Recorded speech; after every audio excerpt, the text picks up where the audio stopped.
This is Eagle Al, and today we're going to talk about Nakobe Dean. He spoke about the gruesome knee injury.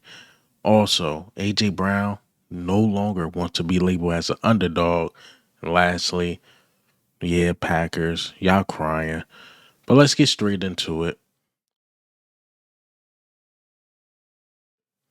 All right, before we hop straight into it, we got to shout out BetUS. Use promo code U2150. Get 150% boost on your first deposit, and on your next two deposits, get 125% boost.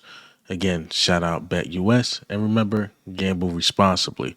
All right, so before we get into the main topics, let's go over some quick hits, man. So we got another Eagle. Yes, another Eagle has tatted the Lombardi trophy on their body. And that's CJ Gardner Johnson. CJ Gardner Johnson look like he's getting this whole back tattoo. But then you see the Lombardi trophy right there as well. So I mean, shout out to CJ Gardner Johnson. You know, he got the Lombardi tatted on him. Also, another quick hit. I wanted to avoid this topic so much, but guess I can't. The White House thing. So there's just a lot of conflicting news. So earlier yesterday, I seen the Eagles didn't accept the invite to the White House and they won't be showing up. The team came together and they said no, and that's how it was going to be. But then later on, more reports came out like White House technically haven't sent the invite yet. And if they do, it look like the Eagles are going. And then another report came out. It's like the Eagles not going. They actually want to go visit Joe Biden. So look, it's just a lot of reports out there. We don't know till we do know. I don't know if that even makes sense. But I mean, damn if we do, damn if we don't. Like, it's like, if we go, great. If we don't, great. I don't know why it's a big thing. I get it. The political climate is really high.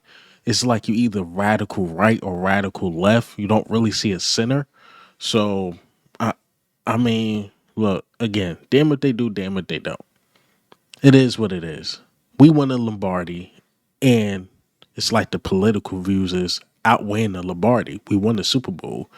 Got the left and the right crashing out like, oh, we ain't gonna be fans if they go. We ain't gonna be fans if they do go. I just don't get it. All right, so let's get into the main topics. Nakobe Dean. So last night I was watching Nightcap and I seen Nakobe Dean was gonna be on. So I'm like, okay, I'm gonna wait to shoot the video to see what Nakobe Dean talk about. And I knew they was gonna talk about his injury, and that's the part I really wanted to hear. And he went into details on how it went to the point where he says kneecap was in his thigh. Jeez, and then the knee blew up. Well, let me play the clip. Did you know when you went down? Did you know that the seriousness of your injury? I didn't. I didn't. I felt like my knee just buckled, and then like I kind of looked down. I see my kneecap on top of my thigh. Yeah, so I sat down and I pushed my kneecap back in, and I stand up. I'm like, all right. As soon as I stand up, it popped back out, and I push it back in. I'm like, all right. I'm walking off the field. I'm thinking, okay, it's dislocated. Give me a brace. And then it just kind of blew up like a balloon, and I'm like, what the fuck? I'm like, damn. But I mean, it's all good. I mean, I had an injury before. God got me. I'm gonna be back better than ever. Man, the Kobe Dean, that was gruesome. That was a gruesome injury. You know, you hear these guys' injuries like, oh, they got a torn ACL or sprain, this, that, and the third. And you know, you try to, what's the word? Desensitize it. You try to not take it like, okay, it's an injury, they'll come back. But when you hear the details of it, it's like, oh shoot. Oh man. That's something I could never go through. Man, I'll be recovering for like 3 years if something like that. He said he tried to push it back in, then it blew up like a balloon. Like, man. I mean, prayers up for Nakobe Dean.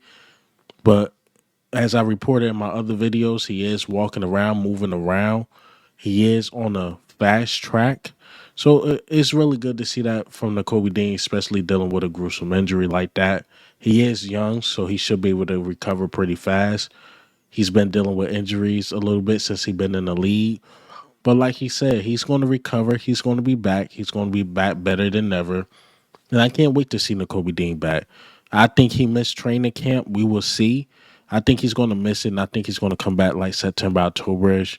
I don't really want to get into contract talks, but that's why you had to bring in like a Zach Bond. Well, hell, Nakobe Dean come back balling. Maybe we could get him like on a cheaper deal. I know that hurts his pockets, but as a fan, you look at it like, well, we could add more pieces, and Nakobe Dean can work for his money for another year, and hopefully he get that money he deserves. So again, prayers up for Nakobe Dean, man. Hopefully that knee is right, and no more injuries for Nakobe Dean in the future. Please, no more injuries, man. All right, so let's talk about AJ Brown. AJ Brown, he got into this thing with Gilly and Wallow, talking about the underdog thing. Us fans, Philly fans, we always doubted. We watched the media. Hell, we was on the win streak, beating all these good teams. And it was always, I don't know. We play the Packers. Oh, Jordan Love's better than Jalen Hurts. Packers gonna win. We play the Rams. Oh, Matthew Stafford's a Super Bowl winning quarterback. There's no way Jalen Hurts is gonna beat him. We beat him. Right? So Washington, Jaden Daniels, he's hot. He's been playing better than Jalen Hurts. We beat them. Patrick Mahomes, there's no way. There's no way y'all gonna beat them. And we blew them out. I say that to say this. I know I'm going to let the clip play, but with AJ Brown is that we get it. You top 3. You always going to be loved. But what we see as far as with the media, bit media, and outside the Eagles community, even within the Eagles community, y'all being doubted. Can Jalen Hurts over 200? This is ridiculous talks we've been hearing. And actually, let me just go ahead and play the clip because AJ Brown made some compelling points too. But see, I like when we got that underdog mentality. Philly only win. I understand it. We not underdogs, man. That's right. We is. We always underdogs. No, I don't know. They just won a championship. I'm gonna keep it a buck with you. I don't know why even Jalen be up there saying he counted out, he doubted it. Man, we ain't doubted. Listen. We went to the Super Bowl 2 years ago. Then when the next year we started off 10-1. And then we lost it in. Now we just won a Super Bowl. But we are not no underdogs. No. See, let me just tell you something. When you JH and you got to sit back and hear on TV talk about. But that's everybody, though. I can't sit here and say that he's better than Daniel Jones. Listen. You doubt it. But listen. He got a job. He lost his job to a Italian. What's the Italian guy name? But again.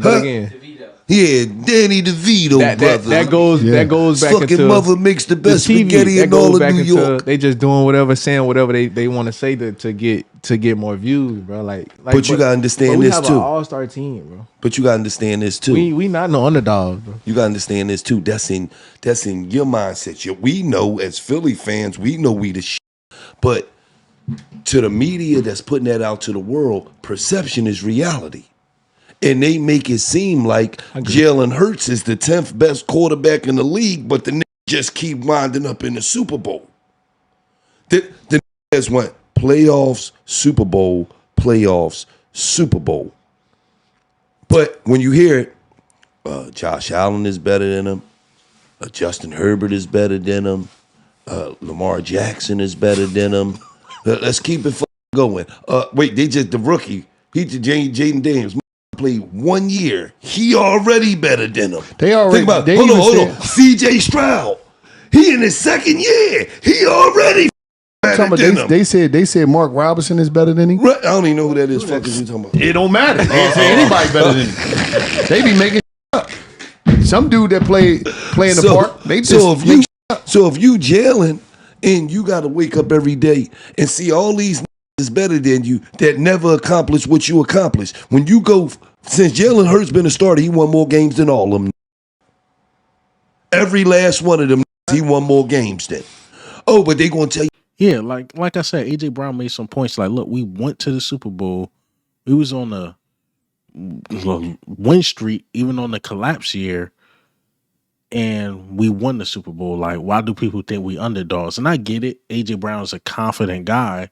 But when you watch stuff, it's ridiculous. And I know AJ Brown see it, But AJ Brown being confident in the team and seeing the results, it's like, why would anybody think of the Eagles as underdogs?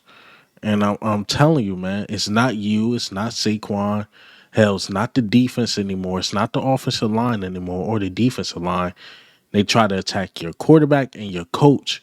And what your quarterback and coach showed during like the run and winning these games to show like they can do it. Sirianni can compose himself. Kellen Moore showed he can call the plays. Hell, Vic Fangio at one point was getting doubted to the season went on. They like, man, Vic Fangio is a legend.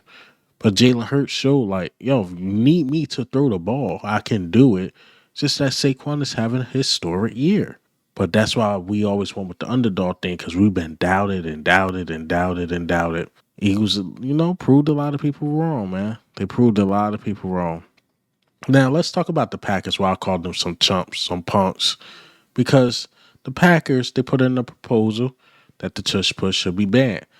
I know like a couple months ago, or maybe a month ago, I know the Packers like president was complaining about the Tush Push.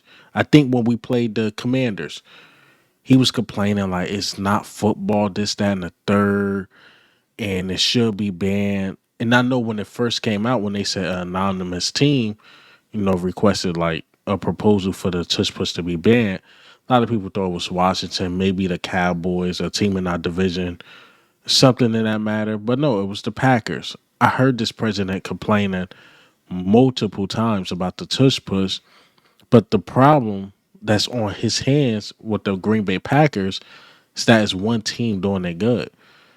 The Bills don't do it as good as us. The Ravens do it with they tight end. They don't do it as good as us. Hell, the Packers don't do it as good as us. I mean, come on, man. You're punishing one team. And if it do get banned, it's going to be a historic play because it's like, dang, the Eagles did this so good that it was banned. And I don't think I won't say I'm gonna get a Tush Push credit because I don't think it's more the Tush Push. I think the Tush Push helped with people pushing, but I think it's just the quarterback we have. He's just extremely strong, and then that offensive line is like the Twin Towers or the Five Towers, whatever you want to say. Like they big as hell. So I think it's a bit of that too. So we got a strong quarterback, big lineman, and then you got guys pushing at the same time. So it's a lot. So I don't think it makes a difference if it's banned or not. But if it's not banned, just can't stop it. You can't stop it. But it's never the off season when not talking about Tush Push ban, right? We've been through this multiple off seasons. But that's all I got for you guys today. And hey man, what do you think? How do you feel about the news today? Packers want the Tush Push ban. Nakobe Dean knee exploding. And also AJ Brown, sick of the underdog talk. But this is Eagle Owl, man. I'm out.